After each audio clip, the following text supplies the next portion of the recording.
Sarah Mitchell stood in the hospital supply closet at 3 a.m., her back pressed against the cold metal shelving, trying not to cry.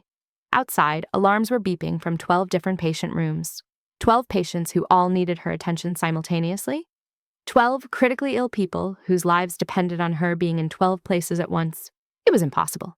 Mathematically, physically, ethically impossible. But the hospital didn't care about impossible. They cared about profit margins and budget cuts and convincing nurses that somehow, if they just worked harder, they could defy the laws of physics and provide adequate care to 6 times as many patients as safety guidelines recommended. Sarah pulled out her phone and opened her messages. Her hands were shaking, from exhaustion, from rage, from the bone-deep certainty that she couldn't do this anymore. Not for one more shift. Not for one more minute. She started typing, "I quit. Effective immediately. I can't work under these conditions anymore. The understaffing is dangerous. The management doesn't care about patient safety. And I'm exhausted from covering triple shifts while being treated like I'm disposable. Find someone else to exploit." She stared at the message for a long moment. 6 years! 6 years of her life dedicated to County General. 6 years of believing that if she just worked hard enough, cared enough, sacrificed enough, she could make a difference, despite the broken system. 6 years of being wrong. Sarah hit send. Immediately, she felt a rush of emotions: relief, terror, freedom, panic. She'd just quit her job via text message at 3 a.m. while still on shift. It wasn't professional, it wasn't smart, but neither was asking human beings to perform superhuman feats while patients died from understaffing. She took a deep breath, wiped her eyes, and pushed open the supply closet door. She had 5 more hours on this shift. She'd finish it because her patients didn't deserve to be abandoned, even if the hospital that employed her had abandoned any pretense of caring about them. Her phone buzzed almost immediately. That was fast. Linda must have been awake, but when Sarah looked at the screen, her blood went cold. The message wasn't from Linda Martinez, her supervisor. It was from someone named Dr. Michael Chen, Riverside CEO. "This is Dr. Michael Chen, CEO of Riverside Medical Center. I think you meant to send this to someone else, but I'm very interested in discussing those working conditions you mentioned. Can we talk?" Sarah's legs nearly gave out. She leaned against the wall, staring at her phone in absolute horror. Dr. Michael Chen, the CEO of Riverside Medical Center, the most prestigious hospital in Seattle, maybe in the entire Pacific Northwest. The hospital that every nurse dreamed of working at. The hospital with waiting lists for positions because they actually treated their staff like human beings. And she'd just sent him an angry, unprofessional resignation rant meant for her supervisor. Sarah scrolled frantically through her contacts. There they were, right next to each other alphabetically under L. Linda Martinez, supervisor, and Dr. Michael Chen, Riverside CEO. She remembered now. 8 months ago, she'd attended a nursing leadership conference. Dr. Chen had been the keynote speaker, talking about transforming hospital culture and prioritizing both patient and staff well-being. After his speech, Sarah had asked a question about implementing change in resistance systems. He'd given her his card, told her to reach out if she ever wanted to discuss healthcare reform. She'd saved his number, never imagining she'd actually use it. And now she'd accidentally sent him the most unprofessional message of her entire career. Sarah's phone buzzed again. Another message from Dr. Chen. "I can see you've read my message. I'm guessing from your silence that this wasn't meant for me. But Sarah, I looked up your contact info. Please don't be embarrassed. I'm genuinely concerned about what you described. Are those working conditions accurate?" Sarah's first instinct was to lie, to make excuses, to pretend it had been an exaggeration born of exhaustion. But she was so tired of lying, tired of pretending that everything was fine when patients were suffering, tired of protecting an institution that didn't protect her or the people she was supposed to care for. She typed back, her fingers still trembling. "Yes, everything in that message is accurate. I'm a nurse at County General Hospital. Tonight I'm the only RN for 12 ICU patients. 12. The recommended ratio is 1 to 2. Last week, one of my patients coded while I was helping another patient to the bathroom. By the time I got back to her, it had been 7 minutes without intervention. She survived. Barely. But I can't keep doing this. I can't keep watching people suffer because hospitals would rather save money than save lives. Asterisk." She hit send before she could second-guess herself, then immediately regretted it. What was she doing? Confessing the failures of her hospital to the CEO of a competing institution. This could get her sued. This could ruin her career. Her phone rang. Not a text, an actual call. From Dr. Chen.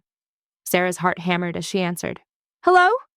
Sarah, this is Michael Chen. I hope you don't mind that I called. I thought this conversation might be easier to have verbally. His voice was warm, concerned, nothing like the cold authority she'd expected. Dr. Chen, I'm so sorry. That message wasn't meant for you. I was texting my supervisor to resign and I— Were you telling the truth? He interrupted gently. About the conditions at County General? Sarah closed her eyes.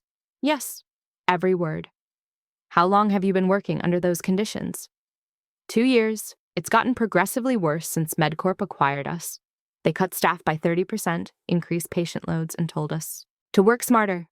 But there's no amount of smart that makes one nurse adequate for 12 critical patients. Have you reported these conditions? Sarah laughed bitterly. Multiple times. We filed complaints with management, with the state board. One nurse even tried to go to the media. Management responded by increasing our patient loads and firing the nurse who spoke out. They claimed it was for unrelated performance issues, but we all knew the truth. After that, most people stopped complaining.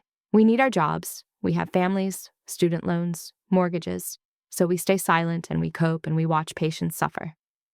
There was a long pause on the other end of the line. Then Dr. Chen said, Tell me about tonight. What happened before you sent that text? Sarah glanced down the hallway. She could hear call lights dinging, monitors beeping, the sounds of patients needing help she couldn't provide fast enough. I started my shift at 11 p.m. I was assigned 8 patients, initially, which is already dangerous, but manageable if nothing goes wrong. At midnight, another nurse called out sick. They split her 4 patients between me and one other nurse. That brought me to 10. Then at 2 a.m., the other nurse's father had a heart attack. She had to leave. Her patients became mine. 12 total. And management's response? My supervisor, Linda, told me to prioritize and triage. When I said that wasn't safe, that I needed backup, she said that calling in additional staff wasn't in the budget for this shift. She told me to do my best and document everything carefully for liability purposes. For liability purposes, Dr. Chen repeated, and there was steel in his voice now. In other words, when something goes wrong, they want documentation proving they told you to handle it. Exactly. What happened then? Sarah took a shaky breath. At 2:45 a.m., Mr. Patterson in room 314 coded. His heart stopped. I called the code, started CPR, the doctor came. We got him back after 4 minutes. But during those 4 minutes, my other 11 patients had no one watching them. Mrs. Chen in room 308, no relation to you, I assume, tried to get out of bed by herself. She fell, fractured her hip.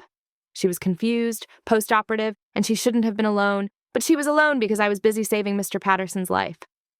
That's not your fault, Dr. Chen said firmly. Mrs. Chen's family doesn't see it that way. They screamed at me for 20 minutes about negligence. They're threatening to sue, and Linda, my supervisor, wrote me up for failing to adequately supervise all assigned patients. Sarah's voice cracked. I saved a man's life tonight, and I'm being written up because I couldn't simultaneously prevent a fall 12 rooms away. Sarah. That's when I went into the supply closet and typed that resignation text, because I realized that I can't do this anymore. I became a nurse to help people, not to participate in a system that hurts them. And if staying means being complicit in patient harm, then I have to leave, even if I have nowhere else to go. There was a long silence. Sarah could hear Dr. Chen breathing, processing. Finally, he said, What time does your shift end? 8 a.m. I want to meet with you today, after your shift. Can you come to Riverside Medical Center? I'll have security expecting you at the executive entrance. We need to talk about this. Dr. Chen, I appreciate your concern, but I just sent you an incredibly unprofessional message. I'm sure you have better things to do than— Sarah, I'm going to stop you there. That message you sent me was the most professional thing I've read in months because it prioritized patient safety over politics. I want to meet with you because I'm opening a new critical care unit next month, and I need experienced nurses who actually understand what ethical patient care looks like. Can you be here at 9 a.m.? Sarah's mind was reeling. You want to meet with me? For what? To offer you a job, potentially, if you're interested. But you don't even know me. You've never seen me work. All you know is that I sent an angry text to the wrong person. I know that you were willing to quit without another job lined up rather than continue participating in unsafe patient care. I know that you've been fighting a broken system for 2 years instead of just accepting it as normal. And I know that you stayed to finish your shift tonight, even after quitting, because you didn't want to abandon your patients. That tells me everything I need to know about your character. Sarah felt tears sliding down her cheeks. Why are you doing this? Because healthcare is broken, Sarah. Because hospitals like County General are putting profit over people. And the only way to change that is to support the nurses who are brave enough to say enough is enough. Will you come meet with me? Sarah thought about her $3,000 in savings, about her $87,000 in student loans, about the fact that she'd just quit her job and had no prospects. She had absolutely nothing to lose. I'll be there, she said. Sarah finished her shift in a daze. Somehow, she managed to provide care to all 12 patients without anyone else coding or falling. It was a miracle, and she knew it. Miracles weren't a sustainable healthcare strategy. At 7:55 a.m., she gave report to the day shift nurse, who was also assigned 12 patients because apparently this was just normal now. The nurse, Maria, looked exhausted before her shift had even begun. I heard you quit, Maria said quietly as they stood at the medication cart. News traveled fast. I did. Good for you. I wish I had the guts. Maria, you should leave too. This isn't sustainable. Someone's going to die because of these ratios. It's not if, it's when. Maria's eyes filled with tears. I know, but I have 3 kids. My husband's been out of work for 6 months. I can't afford to quit without something else lined up. Sarah squeezed her friend's hand. Then start looking. Update your resume today. There are better places than this. Like where? Every hospital in the city is cutting staff. Not every hospital, Sarah said, thinking of her impending meeting with Dr. Chen. Some places still care about doing things right. She left County General at 8:15 a.m., walking out through the emergency bay exit so she wouldn't have to face Linda or any of the administrators. Her locker was already cleaned out. She'd done it at 6 a.m. during a rare, quiet moment, boxing up 6 years of accumulated belongings. Photos of patients who'd gotten better. Thank you cards from families. Her spare scrubs and comfortable shoes, all packed into a cardboard box that she carried to her car. At 8:45 a.m., Sarah pulled into the parking garage at Riverside Medical Center. Even the parking garage was nicer than County General. Well-lit, clean, with clear signage and security cameras that actually worked. She followed Dr. Chen's instructions to the executive entrance, where a security guard checked her ID against a list. Miss Mitchell, yes, Dr. Chen is expecting you. Take the elevator to the 5th floor. His assistant will meet you there. The elevator was smooth and quiet. No weird grinding noises like the elevators at County General. No mysterious stains on the carpet. Just clean, functional infrastructure that worked the way it was supposed to. The doors opened to a reception area that looked more like a boutique hotel than a hospital administrative office. Soft lighting, comfortable chairs, actual art on the walls. A woman in her 30s stood from behind the desk. Sarah Mitchell? Yes. I'm Jennifer, Dr. Chen's assistant. He's finishing up a call, but he'll be ready for you in just a moment. Can I get you anything? Coffee? Water? Sarah realized she hadn't eaten or drunk anything in over 12 hours. Coffee would be amazing, thank you, Jennifer returned, with not just coffee, but also a basket of fresh pastries. I brought breakfast too. Dr. Chen mentioned you were coming from a night shift. Sarah felt tears prickling again. When was the last time anyone at work had thought about her basic needs? At County General, nurses were lucky if they got a bathroom break, let alone food or kindness. Thank you, Sarah managed. This is very kind. 5 minutes later, Jennifer led Sarah down a hallway to a corner office with windows overlooking the Seattle skyline. Dr. Chen stood from behind his desk, a modest desk, not the imposing executive furniture Sarah had expected. He was younger than she'd anticipated, maybe early 40s, with kind eyes and silver threading through his dark hair. He wore a white coat over his dress shirt, suggesting he still saw patients despite his administrative role. Sarah, thank you for coming. Please, sit. He gestured to a comfortable chair at a small conference table. How are you holding up? Honestly, I'm not sure. I think I'm in shock. I quit my job, accidentally texted a stranger, and now I'm here meeting with the CEO of Riverside. It feels surreal. Dr. Chen smiled. I imagine it does. For what it's worth, I'm glad you sent that text, even if it wasn't meant for me. And I'm sorry for what you've been going through at County General. How much do you know about County General's practices? More than I'd like to, Dr. Chen said, his expression darkening. MedCorp has been systematically gutting staffing at every hospital they acquire. They're counting on nurses being too afraid to speak up and patients not understanding that their poor outcomes are due to corporate greed rather than individual failings. That's exactly what's happening. Patients blame us when things go wrong, but it's not our fault. We're drowning. I know, and I want to offer you a life raft. Dr. Chen pulled out a folder. I'm opening a new 40-bed critical care unit next month. It's an expansion of our existing ICU with state-of-the-art equipment and a model of care that prioritizes both patient outcomes and staff well-being. We're staffing at a 1-to-2 ratio for critical patients, 1-to-4 for step-down, mandatory break relief, mental health support for staff, and a zero-tolerance policy for administrators who prioritize budget over safety. Sarah felt her heart pounding. That sounds too good to be true. It's not. It's just what healthcare should be. But to make it work, I need experienced critical care nurses who understand the difference between good nursing and crisis management. I need people who won't compromise when things get difficult. People like you. Dr. Chen, you're basing this on one text message and one phone call. You've never seen me work. How do you know I'm not just someone who complains and quits when things get hard? Dr. Chen leaned forward. After we spoke this morning, I made some calls. I spoke to 3 nurses who work with you at County General. Anonymously, of course. Sarah's eyes widened. You did? I did. And they all said the same things. That you're the nurse who stays late to hold scared patients' hands, who brings food for elderly patients who can't afford the cafeteria, who teaches new nurses not just clinical skills but compassion. One nurse, Maria, I think her name was, said you're the only reason she hasn't quit yet. She said you cover her patients when she needs to pump breast milk, that you advocated for her when management tried to cut her breaks, and that you loan her money when things are tight at home. Sarah wiped her eyes. Maria has 3 kids. She needs her job. Someone has to look out for her. Exactly. That's who you are, and that's who I want on my team. But I quit via text message. That's not exactly professional behavior. Sarah, professionalism isn't about following arbitrary rules of etiquette. Professionalism is about maintaining ethical standards, even when it costs you personally.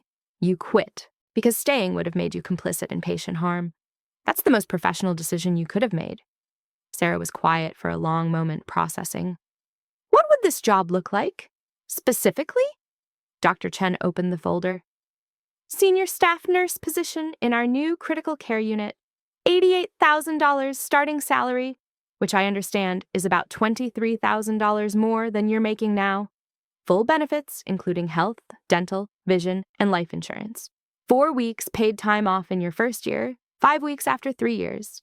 Retirement matching at 6%. And tuition reimbursement up to $10,000 per year if you want to pursue further education. Sarah's hands were shaking. That salary would change her life. She could actually pay more than the minimum on her student loans. She could move out of her studio apartment with the broken heater. She could stop choosing between groceries and gas. There's more, Dr. Chen continued. Because you'd be part of the team building. This unit's culture from the ground up. You'd have input on policies, protocols, and training. I need nurses who understand what good nursing looks like to help me create systems that support it. Why me? You could hire nurse managers with decades of experience. I could. But nurse managers with decades of experience often got there by compromising their values and learning to tolerate the intolerable. You haven't. You're still angry about what's wrong, and that anger is valuable. It means you haven't been beaten down into acceptance. Sarah looked out the window at the city below. Somewhere out there, nurses were starting their shifts at understaffed hospitals. Patients were suffering from lack of adequate care, and administrators were making decisions that prioritized profit over people. She looked back at Dr. Chen. If I take this job, I want to be clear about something. I won't stay silent about unsafe practices. If I see something wrong, I'm going to speak up, even if it's inconvenient or uncomfortable. Dr. Chen smiled. Sarah, I'm counting on it. The day you stop speaking up is the day I worry I've built the wrong culture. Then yes, I accept. Dr. Chen extended his hand. Welcome to Riverside Medical Center. When can you start? Sarah thought about her non-compete clause, her need to decompress, and her desire to never go another day participating in unsafe patient care. How about Monday? That gives me a weekend to process this life change and prepare to start fresh. Monday works perfectly. That gives me time to process your paperwork and set up your orientation. Jennifer will get you scheduled with HR and occupational health this afternoon if you have time. As they stood, Dr. Chen said, Sarah, can I ask you something personal? Of course. Why did you stay at County General for 6 years? With your skills and dedication, you could have gotten a job anywhere. Sarah thought about it. At first, I stayed because I believed I could. Change things from the inside. Then I stayed because my patients needed me and I couldn't abandon them. And then I stayed because I was too exhausted and demoralized to imagine anything better was possible. I think a lot of nurses get trapped in that cycle, staying because leaving feels impossible, even when staying is destroying us. That's what I thought, and that's why I'm glad you sent that text. Sometimes it takes accidentally reaching out to a stranger to realize that better options exist. Or sometimes, Sarah said with a small smile, it takes a stranger being kind enough to answer a wrong number. What would you have done in Sarah's position? Would you have stayed silent to keep your job, or would you have had the courage to walk away? Sarah spent the rest of Friday in a blur of paperwork. HR processed her hiring documents.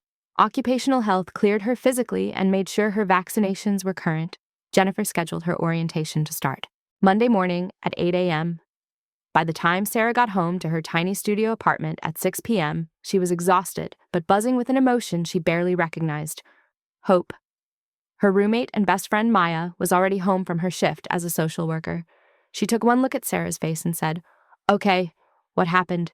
You look like you've seen a ghost, won the lottery, and had a nervous breakdown all at once." Sarah sank onto their secondhand couch. "I quit my job last night." Maya's eyes went wide. "You what?" "I quit via text message at 3 a.m. while still on shift." "Sarah, are you insane? You don't have another job lined up. How are we going to pay rent?" "That's the thing," Sarah said, and she started laughing. The slightly hysterical laughter of someone whose entire life had changed in less than 24 hours. "I do have another job. I accidentally sent my resignation text to the CEO of Riverside Medical Center, and he offered me a job. I start Monday." Maya stared at her. "You're joking?" "I'm not joking. I sent an angry text to the wrong person, and it turned into the best mistake of my life." Sarah told Maya everything: the 12 patients, the coding, the fall, the write-up, the accidental text, the phone call, the meeting, the job offer. When she finished, Maya was crying. "Oh my God, Sarah, do you know what this means?" "That I'm employed." "That you're free. You've been dying at that job for 2 years. You've come home crying more nights than not. You've skipped meals and sleep and any semblance of a life because County General was sucking the life out of you, and now you're free." Maya was right. Sarah hadn't realized how much County General had been crushing her until the weight was suddenly gone. That weekend, Sarah did something she hadn't done in 2 years. She relaxed. She slept for 12 hours straight. She went for a walk in the park without her phone buzzing with emergency calls from the hospital, begging her to come in for extra shifts. She cooked actual meals instead of eating whatever she could grab between shifts. She read a book for pleasure. She remembered what it felt like to be human instead of a machine expected to run on coffee and guilt. On Sunday evening, she got a text from an unknown number. "Hi, Sarah. This is Maria from County General. I heard through the grapevine that you got a job at Riverside. Is it true?" Sarah smiled and texted back, "It's true. I start tomorrow. That's amazing. I'm so happy for you." But also, "Is Riverside hiring?" "I can't do this anymore. After you left, they split your patients among the rest of us. I had 15 patients on my last shift. 15. I almost quit on the spot." Sarah's heart broke for her friend. "Send me your resume. I'll pass it along to Dr. Chen. I can't promise anything, but I know they're hiring for the new unit." "Thank you. You have no idea what this means to me." Sarah did know. She knew exactly what it meant to be drowning and to have someone throw you a rope. Monday morning, Sarah walked into Riverside Medical Center as an employee for the first time. Jennifer met her in the lobby and handed her a badge. "Welcome officially. Your orientation starts in the conference room on the 3rd floor. You'll be with a group of other nurses starting today. We're bringing on 10 new people for the critical care expansion." The conference room was bright and welcoming, with windows overlooking a courtyard garden. 9 other nurses were already there, chatting nervously over coffee and breakfast pastries that the hospital had provided. Sarah sat down next to a woman about her age, who looked vaguely familiar. "Hi, I'm Sarah." "Jessica," the woman said, shaking her hand. "Did you come from County General too?" Sarah blinked. "I did. How did you know?" Jessica smiled sadly. "Because I recognized that look, the exhausted relief of someone who just escaped a nightmare." "You worked at County?" "For 3 years. In the emergency department. I finally quit last month when they tried to assign me a 10-to-1 ratio in the ED. 10 critical emergency patients to 1 nurse. I told my supervisor that was suicide. For the patients and for me, she told me to stop being dramatic. So I walked out." "Good for you," Sarah said, and meant it. Over the next hour, Sarah learned that 6 of the 10 nurses in orientation had come from hospitals owned by MedCorp. All had similar stories of understaffing, administrative indifference, and the slow erosion of their ability to provide competent care. The orientation was unlike anything Sarah had experienced at County General. Instead of a rushed 2-hour session focused mainly on liability protection and where to find supplies, Riverside's orientation lasted 3 full days and covered everything from the hospital's philosophy of care to evidence-based protocols to staff support resources. On the second day, Dr. Chen himself came to speak to the new hires. "I want to talk to you about why Riverside exists," he said, standing at the front of the conference room without notes or slides. "Most hospitals claim to be patient-centered. We talk about patient satisfaction scores and quality metrics and outcomes data, and those things matter, but they're not the foundation." He paused, looking at each nurse in turn. "The foundation of good patient care is good nursing care, and the foundation of good nursing care is nurses who are supported, rested, respected, and given the resources they need to do their jobs properly. If we take care of you, you can take care of patients. It's that simple." One of the other new nurses raised her hand. "But how do you make that financially sustainable? Every hospital I've worked at says they care about nurses, but when budget cuts come, we're always the first ones sacrificed." "That's a fair question," Dr. Chen said. "Here's the truth. Good staffing ratios cost more upfront. We could increase our profit margins by cutting nurses and asking the remaining staff to do more with less. That's what most hospitals do. But it's a false economy." He pulled up a slide showing data. "When we maintain proper ratios, our patient outcomes improve dramatically. Shorter hospital stays, fewer complications, lower readmission rates, better patient satisfaction.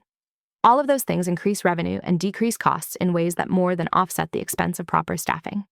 Plus, our nurse retention is over 90%. Do you know how much it costs to constantly recruit and train new nurses because the experienced ones keep quitting?" Jessica spoke up. "My last hospital spent more on recruitment bonuses than they would have spent, just paying us decent wages to begin with." "Exactly," Dr. Chen said. "Treating staff well isn't just the ethical choice, it's the smart business choice, but it requires administrators who are willing to prioritize long-term sustainability over short-term profit. And it requires nurses who are willing to hold us accountable when we slip."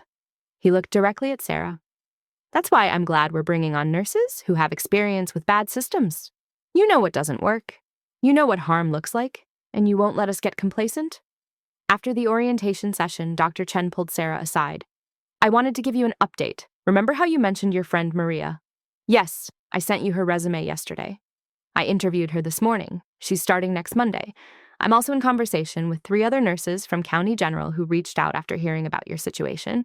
Word is spreading that there are alternatives to toxic work environments." Sarah felt tears forming. "That's incredible! Maria needs this so much." "She's not the only one. I've also filed a formal complaint with the State Medical Board about County General's staffing practices. I included anonymous testimony from several nurses, data on their patient outcomes, and documentation of their retaliation against nurses who speak up." Sarah's eyes widened. "Will that actually do anything?" "It will force an investigation, and investigations have a way of uncovering practices that hospitals prefer to keep hidden. At minimum, it will put County General on notice that their practices are being watched." "Won't they know the complaint came from me?" "The complaint is filed by Riverside Medical Center as a concerned neighboring institution based on public data and anonymous reports. Your name isn't anywhere in it. You're protected." Sarah didn't know what to say. This man had given her a job, was helping her friends, and was taking on a corporate giant to protect patients and nurses he'd never met. "Why are you doing all this?" she finally asked. "You don't owe me or Maria or anyone at County General anything." Dr. Chen was quiet for a moment. "When I was in medical school, I watched my mother die in a hospital that was chronically understaffed. She developed a complication after surgery, something that should have been caught and treated easily. But her nurse was responsible for 8 patients. My mother's symptoms were missed for hours. By the time someone noticed, it was too late." His voice was steady, but his eyes were haunted. "I became a doctor because I wanted to save people, but I quickly learned that individual doctors can't save anyone if the system is broken.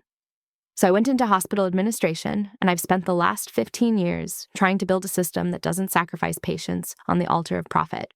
Your text message reminded me why this work matters." Sarah wiped her eyes. "I'm sorry about your mother." Thank you, but don't be sorry. Be part of the solution. That's the best way to honor her memory and the memory of every patient who's been harmed by inadequate care. Sarah's first shift in Riverside's ICU was a revelation. She was assigned 2 patients, just 2, the number that evidence and ethics suggested was appropriate for critical care. She had time to assess them thoroughly, to notice subtle changes, to talk to families, to coordinate with the interdisciplinary team. When one of her patients developed early signs of sepsis, Sarah caught it immediately because she wasn't juggling 12 competing priorities. She notified the doctor, initiated the sepsis protocol, and watched as the patient responded to treatment within hours. "You saved his life," the patient's wife said, clutching Sarah's hands. "The doctor said if we'd caught this even a few hours later, he might not have made it." Sarah thought about all the times she'd missed early warning signs at County General because she was spread too thin, all the patients who'd gotten sicker than they should have because she physically couldn't be everywhere at once. "I'm just doing my job," Sarah said, "were the way it should be done."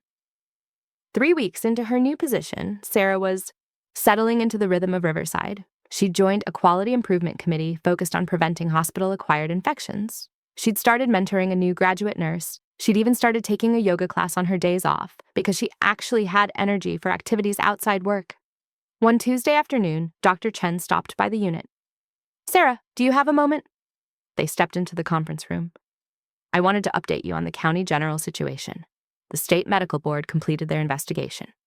County General has been fined $750,000 for violations of safe staffing regulations.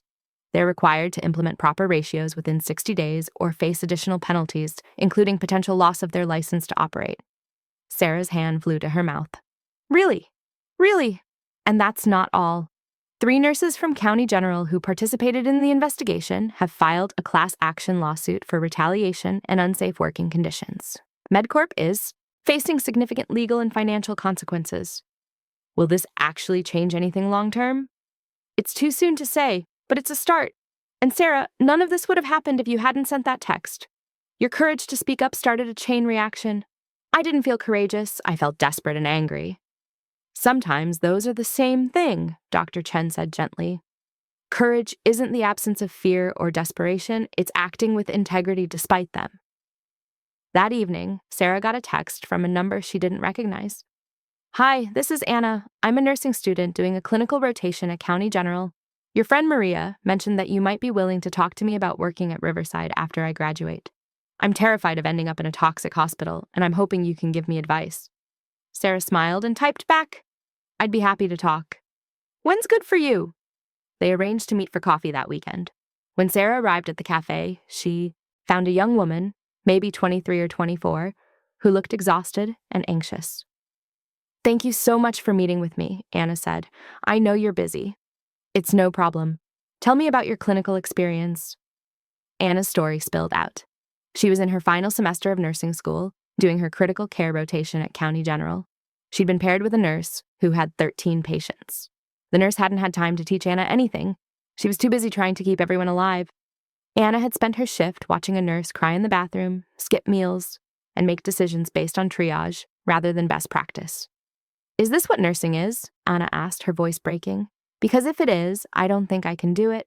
I wanted to be a nurse to help people, but all I saw was chaos and suffering and nurses who looked like they wanted to die."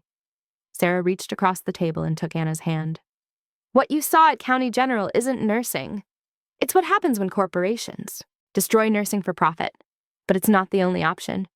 She told Anna about Riverside, about proper ratios and staff support and the ability to actually practice the nursing they'd learned in school. She told her about the job openings, about Dr. Chen's commitment to ethical practice, about the investigation that was forcing County General to change. "There are good places to work," Sarah said. "Places where nursing looks like what you imagined when you decided to become a nurse. You just have to be willing to look for them and refuse to settle for less." Anna wiped her eyes. "Can I ask you something? How did you end up at Riverside? Maria said something about a wrong number." Sarah laughed and told the story. The angry text, the accidental recipient, the life-changing conversation that followed. "So you're telling me that the worst moment of your career accidentally became the best," Anna said. "I'm telling you that sometimes what feels like rock bottom is actually a foundation for something better. And I'm telling you that speaking up, even when it's scary, even when it feels pointless, can change everything." Anna left the cafe with a renewed sense of hope and an application for Riverside's new graduate nurse residency program. Sarah watched her go and thought about chain reactions, about how one act of courage could ripple outward in ways no one could predict. 6 months after the accidental text, Sarah was promoted to clinical nurse educator. Her job was to train new hires, develop evidence-based protocols, and advocate for nursing staff needs. She'd helped hire and train 15 new nurses for the critical care unit. She'd developed a peer mentorship program, and she'd started speaking at nursing conferences about how to build healthy work cultures. At one conference, a nurse approached her after her presentation. "I work at County General. Things are better now, not perfect, but better. We have actual ratios. Management listens to safety concerns. And I heard it's because someone finally had the courage to blow the whistle. Was that you?" Sarah shook her head. "It wasn't just me. It was every nurse who spoke up, who documented unsafe conditions, who participated in the investigation. Change doesn't happen because of one person. It happens because enough people decide that the status quo is unacceptable." "Still," the nurse said, "I wanted to say thank you. I was about to quit before the changes happened. Now I'm staying. My patients are safer, and I'm not going home crying every shift. That's because people like you refuse to stay silent." After the conference, Sarah checked her phone. A text from Dr. Chen. "Congratulations on the presentation. I heard you killed it. Also, wanted to let you know that County General just posted a job opening for a chief nursing officer. They're looking for someone to oversee their quality improvement and staff culture transformation. Know anyone who might be interested?"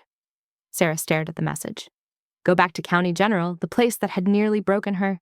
She typed back, "Why are you telling me this? Because you know that system inside and out. You know what's broken and how to fix it. And you have the credibility of someone who left on principle and succeeded elsewhere. If you wanted to go back, not as a staff nurse, but as someone with power to make systemic change, you could transform that place." Sarah thought about it. Going back would mean returning to the site of her worst professional trauma, but it would also mean having the authority to ensure no other nurse had to endure what she'd endured. "Can I think about it?" "Take all the time you need. The posting just went up today."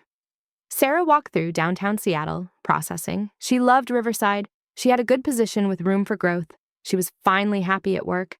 But Maria was still at County General, along with dozens of other nurses who deserved better. Patients were still being cared for in a system that had been forced to improve but hadn't yet transformed its culture. She called Maya. "I need advice," Sarah said. "County General offered me a chief nursing officer position. Should I even consider it?"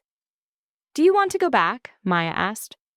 "Part of me does. Part of me wants to prove that the place that tried to break me couldn't, that I can go back stronger and fix what's broken. But another part of me is terrified of getting sucked back into that toxic environment." "Sarah, you're not the same person who left 6 months ago. You've seen what good nursing looks like. You've experienced working in a healthy system. That knowledge is armor. They can't gaslight you into accepting less anymore because you know better exists." Maya was right. Sarah wasn't the desperate, exhausted nurse who'd sent that angry text. She was someone who'd rebuilt her career on her own terms, who'd learned her own worth, who'd discovered that better options existed. The next day, Sarah met with Dr. Chen in his office. "I'm considering the County General position," she said, "but I want your honest opinion. Am I crazy to go back?" Dr. Chen leaned back in his chair. "Crazy? No. Brave? Absolutely. Sarah, you could stay at Riverside and have a comfortable, satisfying career, or you could take on the challenge of transforming a broken system. Both are valid choices." "But which would you do?" "I'd go back, but that's because I've spent my whole career trying to prove that ethical healthcare is possible. You have the opportunity to take everything you've learned here and apply it to a system that desperately needs it. How many nurses and patients could you help if you succeed?" Sarah spent the weekend thinking. She made a list of pros and cons. She talked to Maria, who begged her to apply. "Please, Sarah, we need you." She meditated on what success would actually look like. On Monday, she called the recruiter handling County General's search. "I'm interested in the chief nursing officer position, but I have conditions." "What kind of conditions?" "First, I need full authority over nursing operations, including staffing decisions and budget allocation for nursing departments. Second, I need a written commitment that no nurse will face retaliation for reporting safety concerns. Third, I need regular reporting to the board of directors on nursing metrics and patient outcomes. And fourth, I need a 3-year contract with clear benchmarks for success. The recruiter was quiet. Those are significant conditions. Those are the conditions under which I can succeed. If County General isn't willing to give me the authority to actually make changes, then I'm not interested in the position. I'll present this to the administration and get back to you. 3 days later, they called back. We accept your conditions. When can you start? 1 year after the accidental text, Sarah walked into County General Hospital as Chief Nursing Officer. She stood in the lobby, where she'd stood hundreds of times before, but now she wore business casual instead of scrubs and carried a briefcase instead of a stethoscope. Her first week was spent meeting with every nurse in the hospital. She held town halls, one-on-one conversations, and anonymous surveys. She asked one question: what needs to change? The answers were overwhelming. Understaffing, mandatory overtime, retaliation for speaking up, equipment that didn't work, administrators who didn't listen, a culture of blame instead of problem solving. Sarah took notes on everything. Then she got to work. She fired Linda Martinez, her old supervisor, for documented instances of ignoring safety concerns and retaliating against staff. She hired 3 new nurse managers who'd been trained in servant leadership rather than authoritarian management. She implemented proper staffing ratios across all units. She created a safety committee where nurses could report concerns without fear. It was exhausting, expensive, and met with resistance from administrators who didn't want to change. During one particularly contentious budget meeting, the CFO said, "These staffing changes are going to cost us $3.2 million annually. We can't afford it." Sarah pulled up data on her laptop. Last year, County General paid $4.1 million in legal settlements related to patient harm caused by understaffing. We paid $2.8 million in nurse recruitment and training because our turnover rate was 73%. We lost $1.9 million in Medicare penalties for poor patient outcomes. That's $8.8 million in costs directly related to inadequate staffing. My proposal costs $3.2 million and will eliminate most of those other costs. We can't afford not to do this. The CFO had no response. 6 months into her tenure, the changes were becoming visible. Nurse turnover had dropped to 18%. Patient satisfaction scores had improved by 32 points. Hospital-acquired infection rates had decreased by 47%. Nurses were smiling again. Maria stopped Sarah in the hallway one day. "I just want you to know you saved this place. A year ago, I was planning my exit. Now I'm planning my future here. Thank you." Sarah hugged her friend.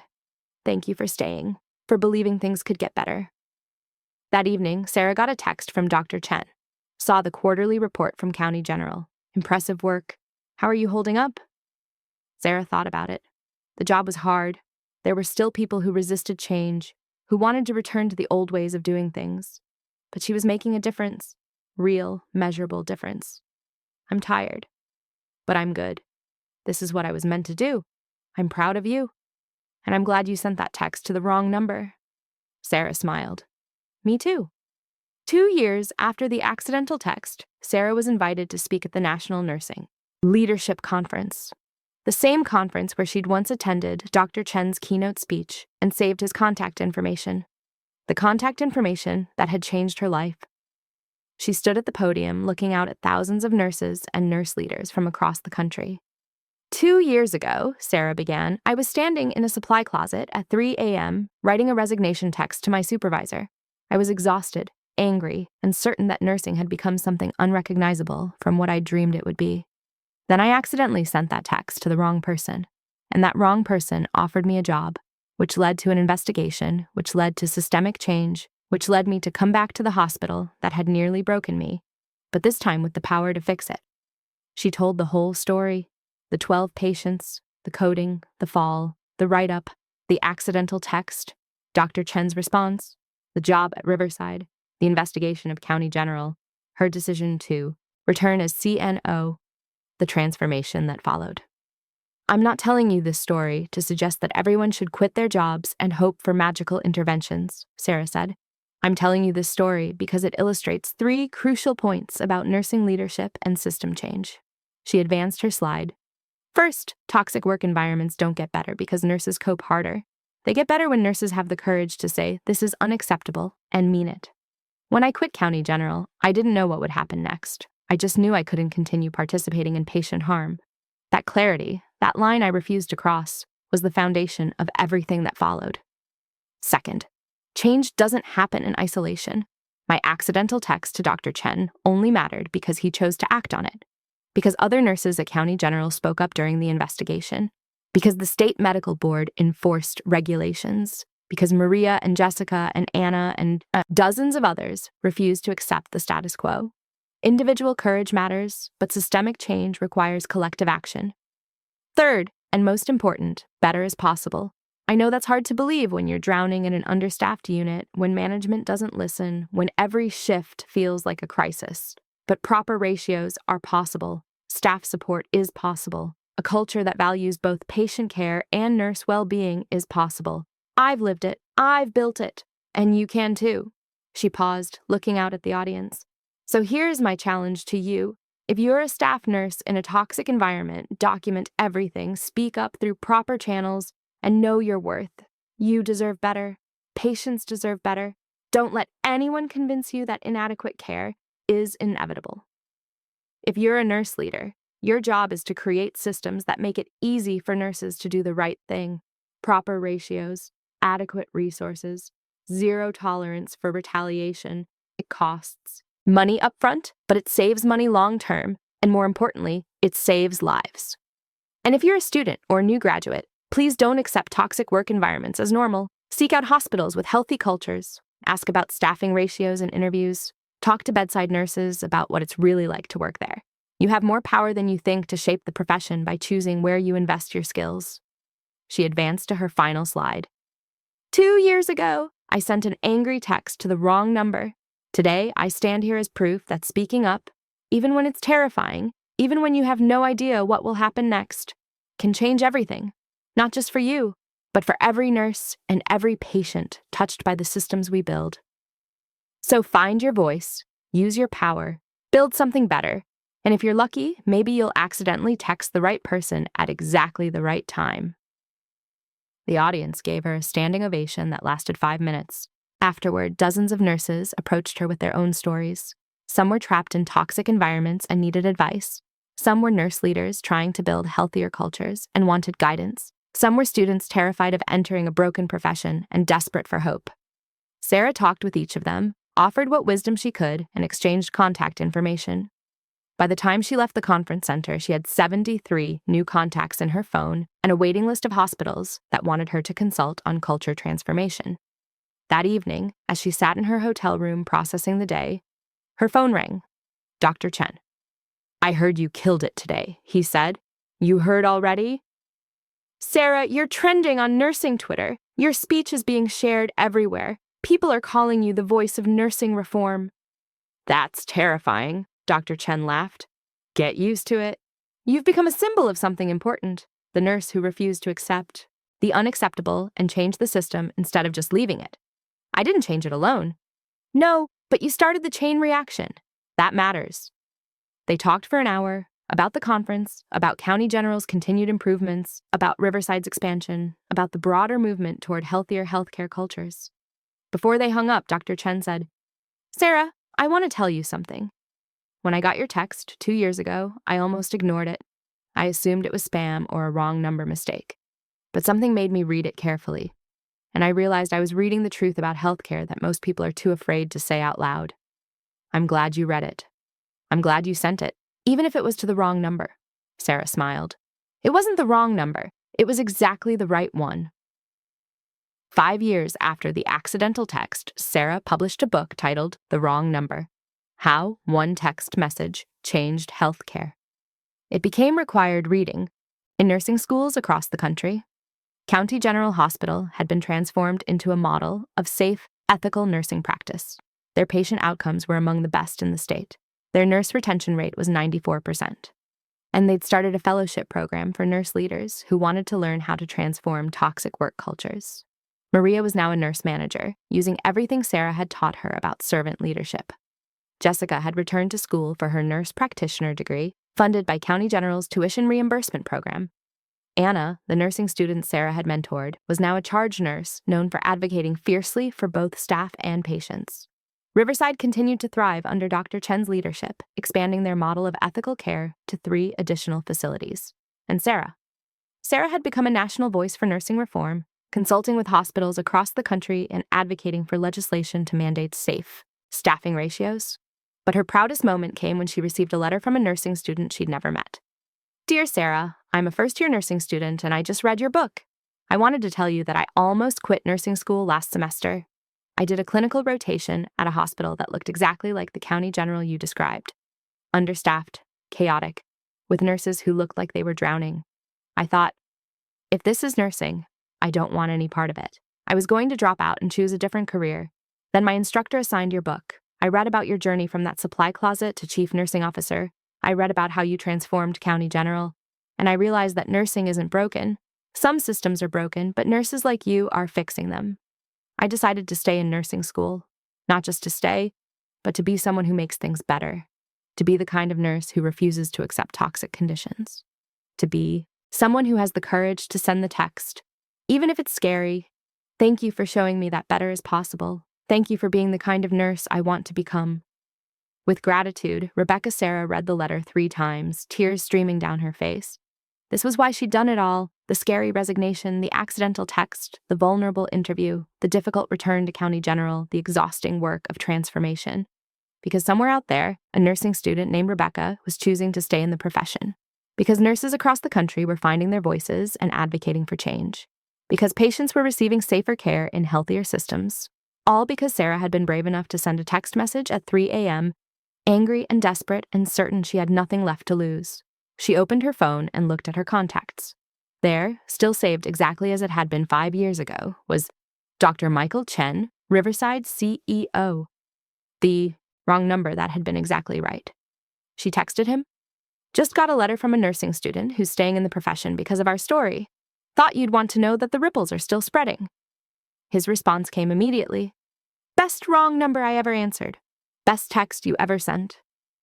Sarah smiled and looked out the window of her office, her actual office, with her name on the door and the authority to make real change. The sun was setting over Seattle, painting the sky in shades of orange and pink. 5 years ago, she'd been standing in a supply closet at 3 a.m., certain her nursing career was over. Today, she was just getting started, because sometimes the scariest moment of your life is actually a beginning, not an ending. Sometimes the person you accidentally text is exactly who you needed to reach, and sometimes the courage to say enough is the beginning of everything changing.